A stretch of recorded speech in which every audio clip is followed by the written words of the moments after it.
नमस्ते मित्रों, आरव हिंदी चैनल में आपका स्वागत है। तो मित्रों, हम लोगों ने कल तक पढ़ने का काम किया था। ये हम लोग पढ़ रहे थे वर्तनी।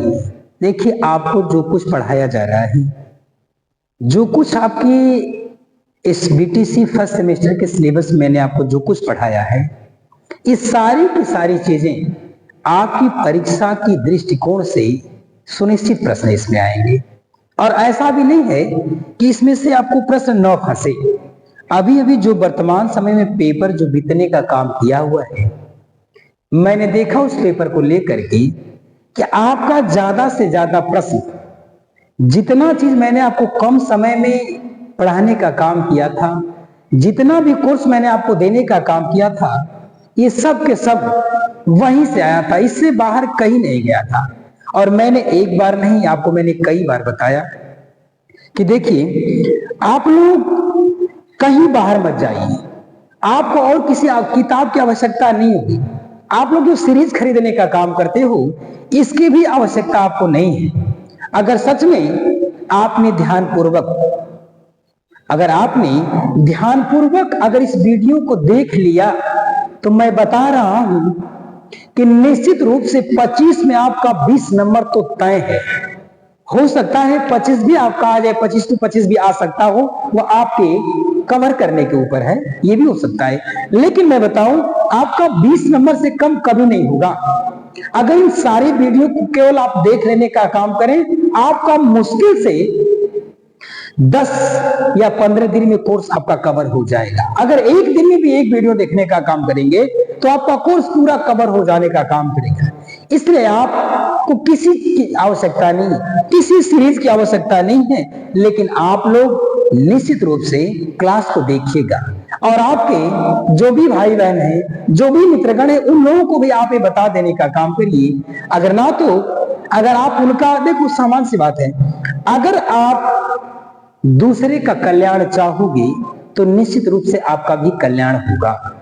इसलिए जिनको अगर पता है, तो पता होने के बाद आप इस वीडियो को उन लोगों तक भी भेज देने का काम करें, ताकि वे बच्चे भी पढ़ लें और पढ़ करके परीक्षाओं में बेहतर से बेहतर नंबर पा लें। नंबर पाना तो एक अलग का विषय है, लेकिन अगर वो आपके पास विद्वता होगी, तो आप कहीं भी सफल हो जाने का काम करेंगे। तो थोड़ा सा और बचने का काम किया हुआ है कोर्स में, मैं उसको भी आपको बता दे रहा हूं। तो आज हम लोग पढ़ेंगे वर्तनी संबंधी। वर्तनी मैंने आपको कल पढ़ाया था ना, कल हमने यही आपको बताने का काम किया था, वर्तनी संबंधी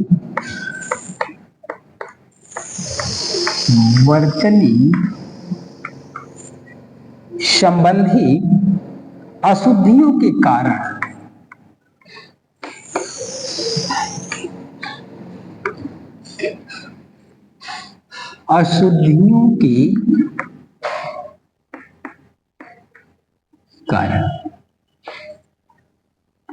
वर्तनी संबंधी अशुद्धियों के कारण। देखिए, इसमें कहना क्या है, मैंने कहा कि आप प्रश्न को मत रटिए। आपको प्रश्न रटने की कोई भी आवश्यकता नहीं है। आप प्रश्न को रटने का काम न करें, उसने कह रखने का काम किया हुआ है कि आप सिर्फ इस पॉइंट को ही समझ लेने का काम करो। उसने कह रखा कि जो वर्तनी है, और मैंने बताया था आपको कि वर्तनी का मतलब कह रखा था एक निश्चित क्रम में लिखना, एक उचित क्रम में लिखने का काम करना, यह है। उसने कहा उस वर्तनी से संबंध जो रखता है, उसमें जो अशुद्धियों के कारण, कहता वर्तनी संबंधी अशुद्धियों के क्या कारण है, उस कारण को ही मैं आपको बताने की कोशिश करूंगा। मैं आपको समझाने की कोशिश करूंगा कि जो वर्तनी होती है, उस वर्तनी में अशुद्धियां क्यों होती हैं, इसका क्या कारण है। ये प्रश्न ये कहना चाहता है कि जो वर्तनी है, उस वर्तनी में जो हमसे गलतियां होती हैं, जो हमसे अशुद्धियां हो जाने का काम करती हैं, तो उस अशुद्धियों के होने का कौन सा ऐसा कारण है कि जो अशुद्धियां प्राय हो जाने का काम करती हैं, गलतियां हो जाने का काम करती हैं। बस आपका ध्यान वहीं पे होना चाहिए। ये कहता है कि अशुद्धि को, एक बात मैं बता दूं, वर्तनी का मतलब क्या होता है? वर्तनी का अर्थ होता है लेखन प्रणाली, यानी लिखने की एक प्रक्रिया। पहली बात इसको समझ ले, वर्तनी का मतलब होता है लेखन प्रणाली, या उसको इस तरह कह सकते हो आप, वर्तनी का मतलब होता है लेखन प्रणाली। पहली बात, वर्तनी का मतलब कहता है लेखन प्रणाली, यानी लिखने की एक प्रक्रिया। वर्तनी क्या है? लिखने की एक प्रक्रिया है। दूसरे शब्दों में कहता है यह वर्ण विन्यास भी कहते हैं, वर्ण विन्यास। ये क्या होता है? वर्ण विन्यास भी होने का काम करता है। ये कहता है ये वर्ण विन्यास है। ये तो रहा है आपका वर्तनी।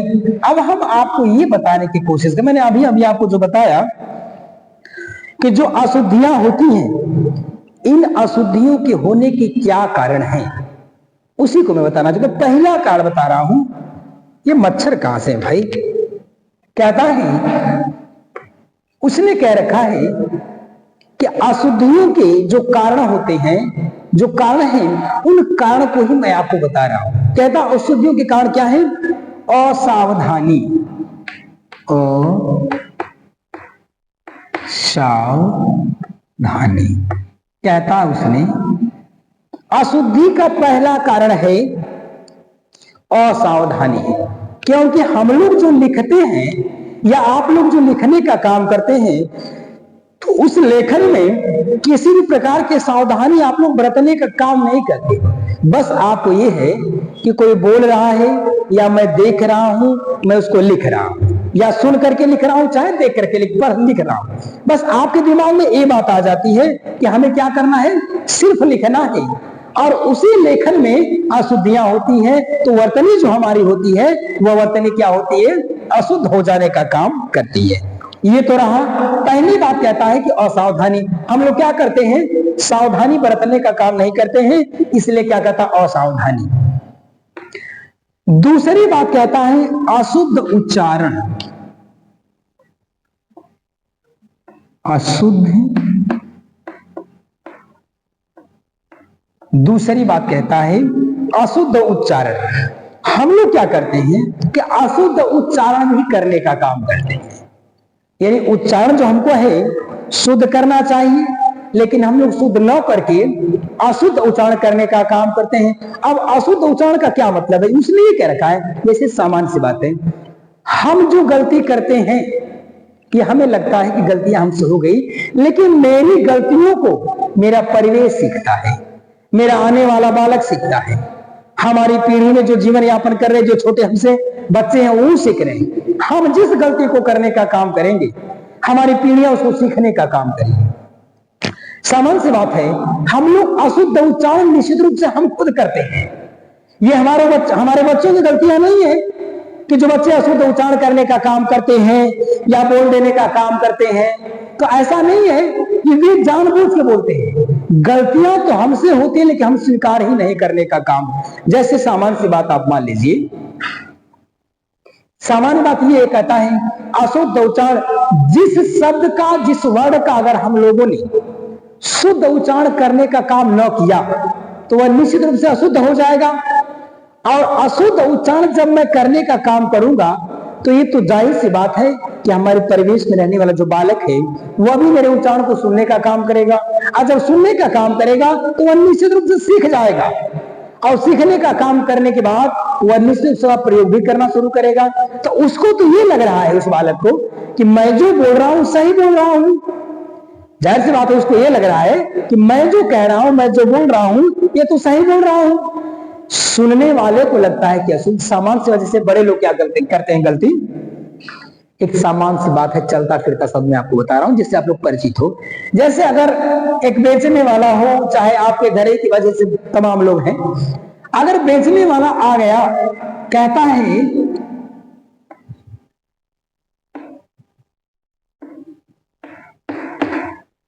कोई बेचने वाला हो, और बेचने वाला आपके गांव में आकर के यही कहता है कि ले लो मछली, ले लो मछली, ले लो मछली। आप जरा बताओ जब हम इस शब्द को मैं भी प्रयोग करने का काम कर रहा हूं, मैं भी मछली शब्द का ही प्रयोग करने का काम कर रहा हूं, तो मेरा जो परिवेश है, मेरा जो बालक है, वह भी तो वही सीखने का काम करेगा। उसने भी क्या सीख लिया? मछली कहना तो उसने सीख लिया निश्चित रूप से। और जब सीख लिया और जब ये विद्यालय में जाने का काम किया, तो वहां भी इसने मछली ही कहने का काम किया है। अब उसको मछली की जगह मछली सिखाने में समय लगेगा, जबकि होना तो ये सब यहां पे क्या मछली शब्द होना चाहिए, मछली शब्द होना चाहिए। और प्रयोग में क्या होने लगा? मछली। तो ये क्या है? ये अशुद्ध उच्चारण है। और अशुद्ध उच्चारण को हमारे बच्चे क्या करते हैं? सीख लेने का काम करते हैं, इसलिए उनसे भी अशुद्ध उच्चारण होने लगता है। तो दूसरी बात उसने कहा कि हमें जो वर्तनी में जो अशुद्धियों के कारण है, हमारी वर्तनी में जो अशुद्धियां आ रही हैं, उसका कारण क्या है? कि हमारा अशुद्ध उच्चारण है। हम लोग शुद्ध उच्चारण करने का काम नहीं करते हैं। तीसरी बात कहता है लिपि का पूर्ण जानकारी। लिपि का पूर्ण, लिपि की पूर्ण जानकारी। ये अगर आपको लिपि की पूर्ण जानकारी है तब तो आप सही प्रयोग कर पाओगे।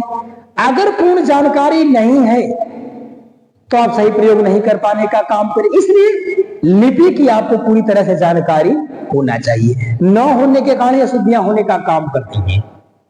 अच्छा, अगली बात कहता है, ये तो ये हो गया लिपि की पूर्ण जानकारी। प्रांतीय भाषा।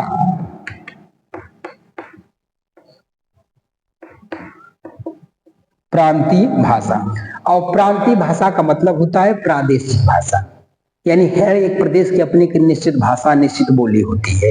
देखो भाषा सबकी एक ही होती है, भाषा संवैधानिक दृष्टिकोण से सबका एक होता है, बोली में अंतर होता है।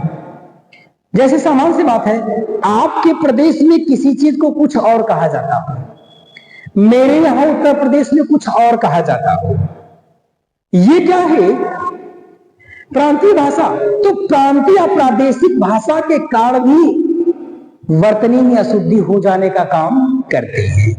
प्रांतीय भाषाओं के कारण भी अशुद्धियां हो जाने का काम करती हैं। सामान्य सी बात है, जैसे हमारे यहाँ हम लोग उत्तर प्रदेश के रहने वाले लोग, हम लोग कहते हैं, एक शब्द मैं आपको बताऊं, हम लोग कहते हैं प्याज।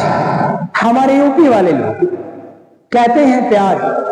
प्याज सब जगह होता भी है, ये निश्चित है, प्याज को प्याज ही कहा। लेकिन अगर यही आप महाराष्ट्र में चले जाएंगे, इसको कहते हैं लोग कांदा, ऐसा कहने का काम करते हैं। ये क्या है? ये प्रादेशिक स्तर का प्रयोग है।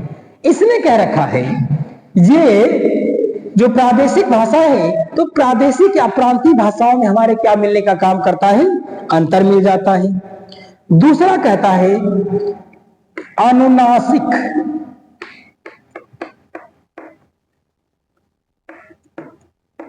अनुनासिक तथा अनुस्वार। ये देखो कहता है इसके कारण भी अगर हमें अनुनासिक और अनुस्वार का सही प्रयोग नहीं करने आ रहा है, तो भी निश्चित रूप से वर्तनी में अर्थात लेखन में, लिखने में अशुद्धियां आने का काम करेंगे।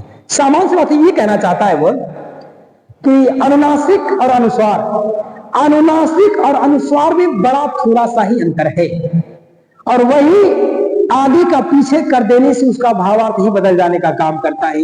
ऊपर का नीचे कर देने से भावार्थ ही बदल जाता है। उस बिंदी का फर्क में ही बहुत कुछ छिपे होने का काम किया रहता है। इसलिए कहता है अनुस्वार और अनुनासिक, अनुस्वार और अनुनासिक के कारण भी हमारी वर्तनी में अशुद्धियां आ जाने का काम करती है। आगे कहता है उर्दू तथा अन्य भाषाओं का प्रयोग। कहता उर्दू तथा अन्य भाषाओं का प्रयोग। उसने कहा कि देखो एक कारण तो और है, हमारी वर्तनी में जो अशुद्धियां आने का काम करती हैं, उसका एक कारण और है। कारण ये है, कहता उर्दू तथा और भी भाषाओं का हम लोग जो प्रयोग कर देने का काम करते हैं, इसके कारण भी हमारी भाषा में या हमारी वर्तनी में अशुद्धियां या त्रुटियां हो जाने का काम करती हैं। तो ये रहा कारण, यानी अशुद्धियों में, यानी हमारी वर्तनी में अशुद्धियों के कौन कौन से कारण हैं। तो पहला कारण कहता है असावधानी। अगर हमने सावधानी पूर्वक लेखन काम नहीं किया, हल्का भी असावधानी करने का काम किया, तो वर्तनी में अशुद्धि निश्चित आएगी। दूसरी बात कहता अशुद्ध उच्चारण। अगर हम लोग शुद्ध उच्चारण करने का काम नहीं करेंगे, तो निश्चित रूप से हमारे वर्तनी में अशुद्ध लेखन भी हो जाने का काम करेगा। अगला कहता है लिपि की पूर्ण जानकारी। अगर हमें लिपि की, जिस देवनागरी लिपि में जो अक्षर लिखने का काम किया गया है, अगर उसकी जानकारी हमें नहीं है पूरी तरह से, तो उसमें भी हम ये गलतियां हो जाने का काम करते। जिसे मैं आपको बता दूं कि जो लिपि की जानकारी में कभी कभी आपने पहले जो लिपि थी, एक ऐसे लिखा जाता था,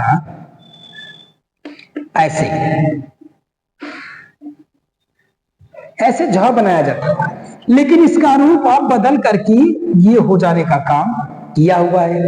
ये बहन पैदा करने वाली चीज को मैंने पहले आपको बता चुका हूं।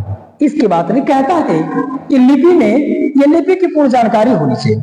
दूसरी बात कहता है कि प्रांतीय भाषा, मैं जिस क्षेत्र का रहने वाला हूं, जिस प्रदेश का रहने वाला हूं, मेरे प्रदेश में किसी चीज, हमारे यहाँ का कल्चर कुछ और है, अन्य जगह कल्चर कुछ और है, ये चीज मिलने का काम करता है। कहता है अगर उस हिसाब से मैं प्रयोग करने का काम करूंगा, तो भी हमारी वर्तनी में अशुद्धि हो जाने का काम करेगी। और आने वाले वीडियो में मैं एक ऐसा चीज आपको बताऊंगा, एक ऐसा चीज मैं आपको पढ़ाऊंगा, वह आपके पेपर में चाहे आरओ का होगा, चाहे यूपी पुलिस का होगा, चाहे भारत का कोई भी जो टीचर से संबंधित या वाक्यांश से संबंधित आपको जो शुद्धि अशुद्धि मिलने का काम, उससे बाहर कहीं नहीं जाएगा, वो उसी में से ही देगा। एकदम निर्धारित चीजें मैं आपको बताऊंगा। तो कहता है कि प्रांतीय भाषा का प्रयोग, कहता है प्रांतीय भाषाओं के प्रयोग से भी हमारे वर्तनी में अशुद्धि हो जाने का काम करती है। अगला कहता है अनुनासिक तथा अनुस्वार। अनुनासिक अनुस्वार कहने का सेंस ये कहने का काम करता है, अगर आपको अनुस्वार और अनुनासिक का प्रयोग सही नहीं कर पाने का काम कर रहे हैं, तो भी आपकी वर्तनी में अशुद्धियां आ जाने का काम करेगी। और अगला कहता है उर्दू तथा अन्य भाषाओं का प्रयोग। कहता है कि उर्दू और अन्य भाषाओं के प्रयोग के कारण भी हमारी जो वर्तनी है यह अशुद्ध हो जाने का काम करती है।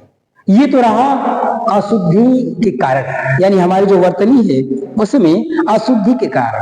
अब मैं आपको बता दूं, अगर आपसे ये पूछ देने का काम करे कि असावधानी क्या है, या असावधानी के कारण या वर्तनी अशुद्धि में असावधानी, तो उसके विषय में आपको क्या लिखा? सामान्य सी बात, असावधानी हमको बरतना क्या है समझ लीजिए। लिखता है वंशानुक्रमण, वंशानुक्रमण, ये वंशानुक्रमण, या इसको ऐसे आप कर लीजिए फिर से इसको करो, वंशानुक्रमण,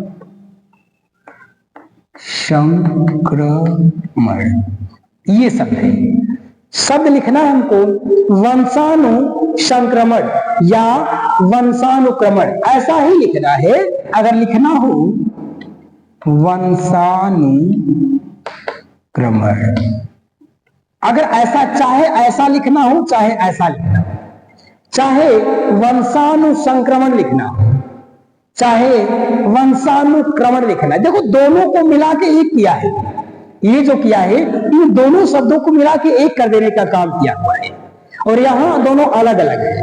इसलिए मैं कह रहा हूं आप वंशानु अलग कर लो, संक्रमण अलग कर लो। लिखना है हमको, ये लिखना है वंशानु संक्रमण, वंशानु संक्रमण, वंशानु संक्रमण, लिखना हमको है वंशानु संक्रमण, लेकिन प्रयोग क्या हो जाता है वंशानु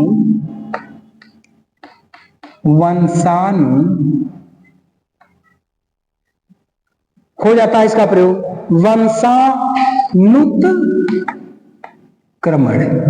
ऐसा हो गया पूरी तरह से गलत। उसने कहा सावधानी आपको यही बरतना है भाई, सावधानी यही बरतना है कि लिखना था आपका वंशाणु संक्रमण या लिखना था वंशानुक्रमण, लेकिन आपने लिख क्या दिया, वंशानुत्क्रमण।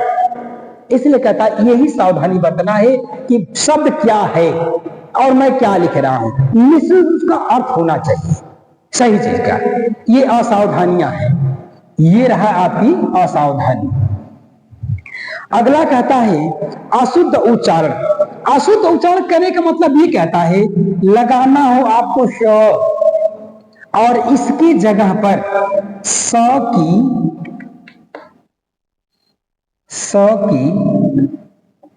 जगह पर आपने प्रयोग कर दिया स। सामान्य सी बात है, आपको लिखना है शंकर और आपने लिख दिया, हो गया मिस्टेक, हो गया गलत।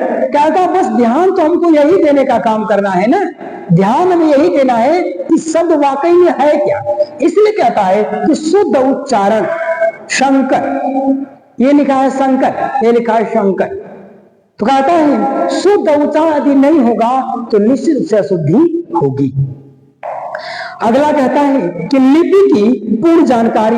लिपि की पूर्ण जानकारी का मतलब ये कहता है, देखो श के 3 प्रकार होते हैं, श श ये होता है। अब आपको क्या करना है, जहां पे इस स का प्रयोग करना है और वहां पे आपने इस का प्रयोग कर दिया, या हो सकता है इस का आपने प्रयोग कर दिया, ये क्या है, अगर लिपि की पूरी जानकारी होती तो आप ऐसा करने का काम नहीं करते। जैसे सामान्य से बात है, लिखना है आपको राष्ट्र, राष्ट्र लिखना है और आपने क्या कर दिया, आपने लिख दिया राष्ट्र, ऐसा आपने कर दिया, अगर हो गया गलत। या हो सकता है इसमें छोटा सा न लगा के बड़ा सा आधा ही कर देने का काम करो, ये क्या है, यही तो मिस्टेक है। कहता अगर लिपि की पूरी जानकारी है तो आप शब्दों में अंतर समझेंगे, वर्णों में अंतर समझने का काम करेंगे, इसलिए ये मिस्टेक होने का काम करता है। अगला कहता है कि प्रांतीय यानी प्रादेशिक भाषा में अंतर। तो प्रादेशिक भाषा के अंतर का ये मतलब कहने का कार्य करता है कि जैसे लिखता है कृपाल, लिखा जाता कृपाल, लेकिन पंजाब के लोग इसका क्या प्रयोग करते हैं, पंजाब में प्रयोग इसको लोग क्या करते हैं का काम करते हैं, पंजाब के लोग कहते हैं कृपाल। देखो मेरे यहां कहा जाता है कृपाल, जबकि शब्द कृपाल ही होता है, शब्द कृपाल ही होता है, लेकिन यही एक प्रादेशिक स्तर के अनुसार, प्रादेशिक स्तर के अनुसार ये शब्द बदल जाने का काम करता है। वहां पंजाब में लोग कहते हैं कृपाल को कृपाल कहते हैं, कृपाल को कृपाल कहते हैं। ये कहता है प्रादेशिक भाषा का अंतर होता है। अगला कहता है अनुनासिक तथा अनुस्वार। अनुनासिक और अनुस्वार में अंतर ये कहने का काम करता है, जैसे लिखा जाता है दुख, इसको आप 99% आपने देखने का काम, ये जो मिस्टेक है, ये जो गलती है, इसको आपने 100% का 90%, 99% लोगों में आपने देखने का काम किया होगा। दुख ऐसे लिखा जाता है, लेकिन इसकी जगह पे लोग क्या सामान्य सी बात लिख के हट जाते हैं, दुख लिख करके हट जाते हैं। है शब्द ये दुख और प्रयोग में क्या हो गया है, दुख। तो उसने कहा कि अनुस्वार और अनुनासिक शब्दों का प्रयोग अगर नहीं सही है तो निश्चित रूप से आपके वर्तनी में अशुद्धि होने का काम करेगी। और अगला कहता है कि उर्दू तथा अन्य भाषाओं का प्रयोग, सामान्य सी बात है, लिखना है आपको चांद, चांद, और आपने इसकी जगह पे लिख दिया चांद, ये मिस्टेक हो जाता है। ये कहता असावधानियों के कारण, ये हमारे वर्तनी की अशुद्धि के कारण है, ये अशुद्धि के कारण हम लोग खुद हैं, दूसरा कोई नहीं है। हमारे जो बच्चे हैं, हमारी जो पीढ़ियां आ रही हैं, इसके अशुद्धि के कारण हम लोग खुद हैं, और उनके अंदर दोष जो पैदा होने का काम उसके कारण हम ही आप लोग हैं। इसलिए आप लोग अपने परिवेश में, आप अपने परिवार में सही शब्दों का चयन करने का काम करें, ताकि आपके जो परिवेश में आपके जो निचली पीढ़ी है, आपके जो बच्चे हैं, ये बच्चे सही शब्दों को सुनने का काम। जैसे लोग कह रहे थरिया, थरिया नाम कोई चीज नहीं होता है, थाली उसको कहा जाता है। है ना। ये कहता है तो बच्चा भी वही सुनने का काम करेगा। चक्कू लोग कह देते हैं, चक्कू नहीं होता है, जबकि होता है चाकू। यही सब शब्दों को, यही सब चीजों को बालक क्या करते हैं, गलतियों को करने का काम करते हैं। तो ये रहा है आपका ये वर्तनी संबंधी अशुद्धि के कारण। उसने कहा कि वर्तनी में या हमारे लेखन क्रम में जो अशुद्धियों के कारण है वह यही सब होने का काम किए हुए हैं। और अगला मैं अब आपको बताने जा रहा हूं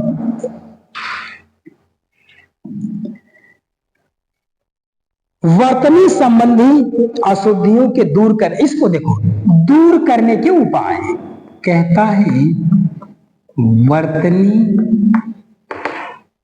संबंधी अशुद्धि को दूर करने के उपाय। देखो उसने एक बात और कहा, बात उसने ये कहने का काम किया हुआ है कि अगर हमारी वर्तनी में अशुद्धियां आ रही हैं, और भाई निश्चित बात है अशुद्धि का आना लाजमी है, स्वाभाविक चीज है, अशुद्धि आ जाती है। उसने कहा मान लीजिए अशुद्धि आ ही गई तो कुछ चीजों को तो ध्यान रखना पड़े, जैसे असावधानी, प्रांतीय भाषा, ये अनुस्वार नासिक का प्रयोग, उर्दू भाषा का प्रयोग और लिपि का प्रयोग, तमाम प्रकार की चीजें हैं, और अशुद्ध उच्चारण, ये चीज सारी चीजें हैं, ये तो कारण है। अब कहता आखिरकार अगर वर्तनी में अशुद्धि हो रही है तो उसको दूर करने के कौन से उपाय हैं। यानी ठीक है बालक गलतियों को कर रहा है तो क्या उन गलतियों को सुधारने का कोई रास्ता है या नहीं। तो है। देखो दुनिया में कहा जाता है, भगवान बुद्ध ने कहा था कि दुख है तो दुख का कारण भी है, और यदि कारण है तो कारण का निवारण भी है, और यदि निवारण है तो निवारण का उपाय भी है। तो यहां कहता है उपाय, किसके उपाय। बालक के अंदर अगर अशुद्धि आने का काम कर गई है या बालक अशुद्ध शब्दों का प्रयोग करने का कार्य कर रहा है तो उसको डांटने, मारने, पीटने, प्रताड़ित करने की कोई भी आपको आवश्यकता नहीं है। उसको आपको कुछ भी दंडित करने की आवश्यकता नहीं, सिर्फ एक काम आपको करना होगा, छोटा सा काम करना होगा।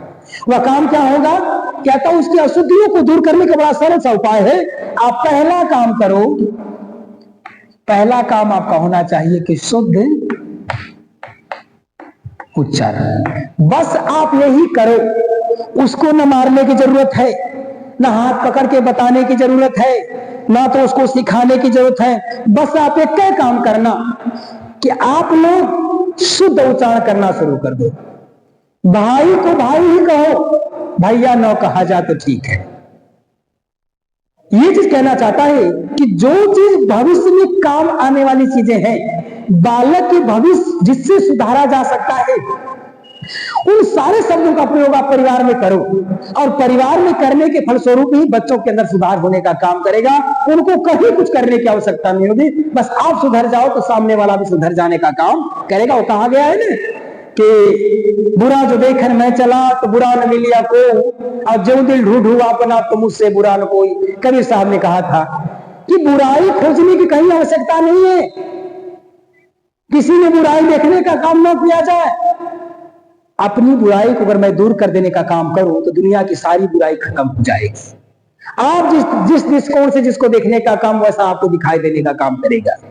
इसलिए कहता है, इसलिए कहा कि उसको दूर करने को पाए कि बच्चों के समक्ष, बच्चों के सामने पहली बात अपशब्द न बोला जाए, दूसरी बात इनके सामने जिन शब्दों का प्रयोग किया जाए वह शुद्ध उच्चारण करने का काम किया जाए। तो पहली बात उसने कहा कि दूर करने का उपाय क्या है कि बच्चों के सामने शुद्ध उच्चारण किया जाए।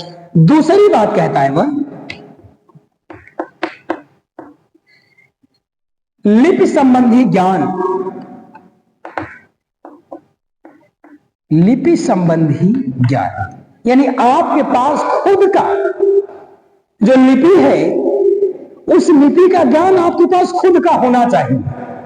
तो लिपि संबंधी ज्ञान होना चाहिए, अगर नहीं है तो उसको कराने का प्रयास करिए या खुद जानने का प्रयास करिए। तीसरी बात कहता है पढ़ने के अवसर,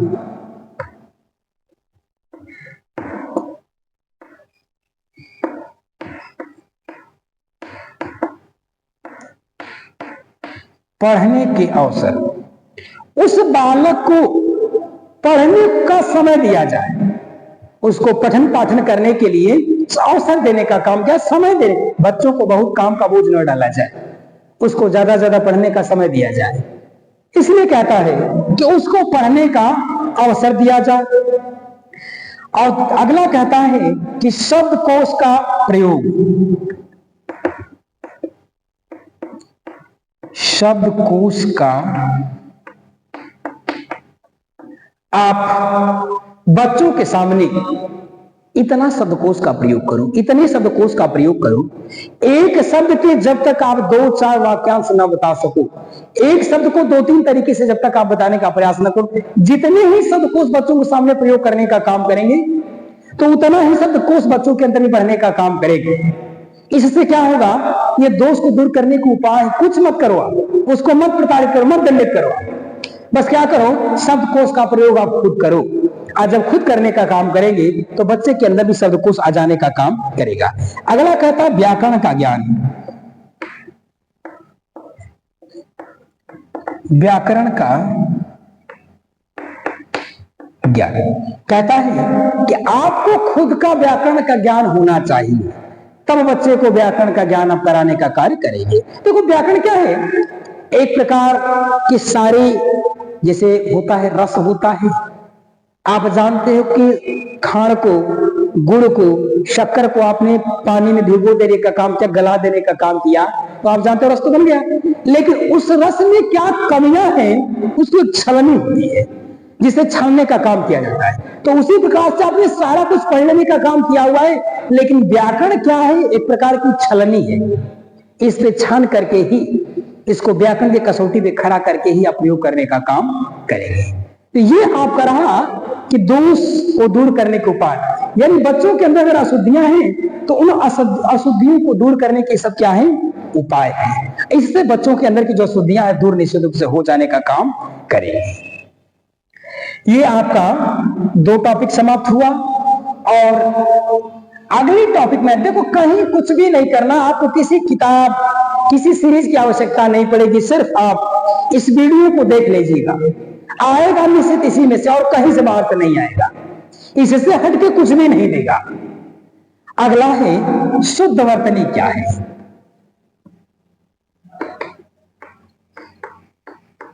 कहता है शुद्ध वर्तनी,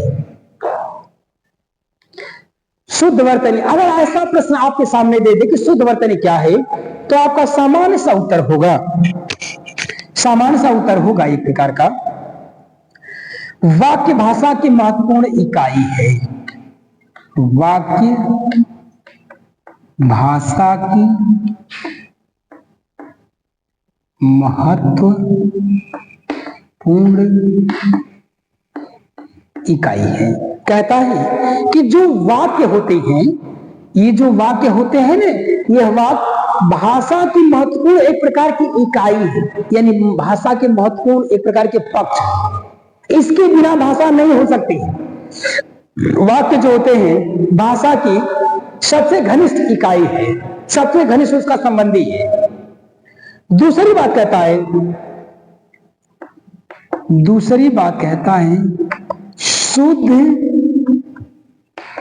शुद्ध करना ही अशुद्धि संशोधन है।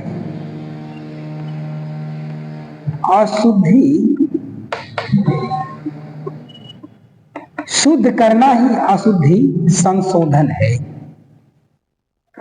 देखो, शुद्ध करना ही अशुद्धि शोधन है। एक बात मैं आपको बता दूं, हो सकता है ये प्रश्न आपसे पूछ दे, शोधन किसे कहते हैं, तो आपका उत्तर होगा शुद्ध करने की क्रिया को ही शोधन कहते हैं। शुद्ध करने की क्रिया को, यानी वर्तनी को शुद्ध करना ही क्या है, शोधन। ये प्रश्न हो सकता है आपसे बन जाए आने वाले पेपर में। अगर पूछ दे कि शोधन किसे कहते हैं, तो आपका उत्तर होगा, कई तरह से कर लेना, कि शुद्धि को ही शोधन कहते हैं, संशोधन को ही शोधन कहते हैं, वर्तनी को सही लिखना ही शोधन होता है। आप किसी भी देश को पेश कर सकते हो, यानी शुद्ध करने की क्रिया को क्या कहा जाता है, शोधन कहने का काम किया जाता है। अगला कहता है ये व्याकरण के अनुसार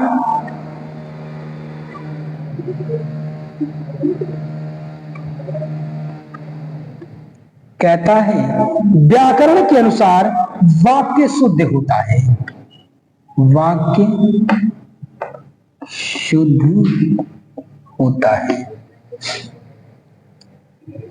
या शुद्ध होना चाहिए, शुद्ध होना। यह कहता है कि व्याकरण के अनुसार वाक्य कैसा शुद्ध होना चाहिए। ऐसा नहीं कि आपने लिख दिया शुद्ध लिख दिया, नहीं, कहता है वाक्य शुद्ध होना चाहिए, पर किसके अनुसार? व्याकरण। आपका जो भी वाक्य है वह वाक्य तो निश्चित रूप से शुद्ध होना चाहिए, पर किसके अनुसार? वह व्याकरण के अनुसार शुद्ध होना चाहिए। जैसे मैंने एक दिन और बताने का काम किया था,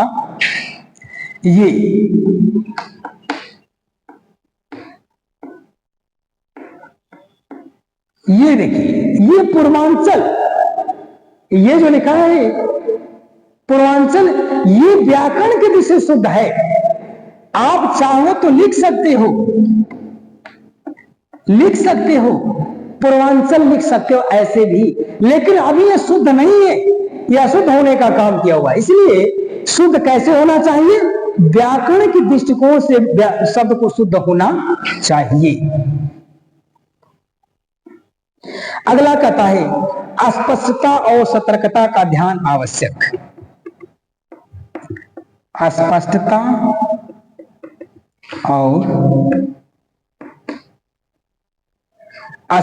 और सार्थकता है भाई साहब, अस्पष्टता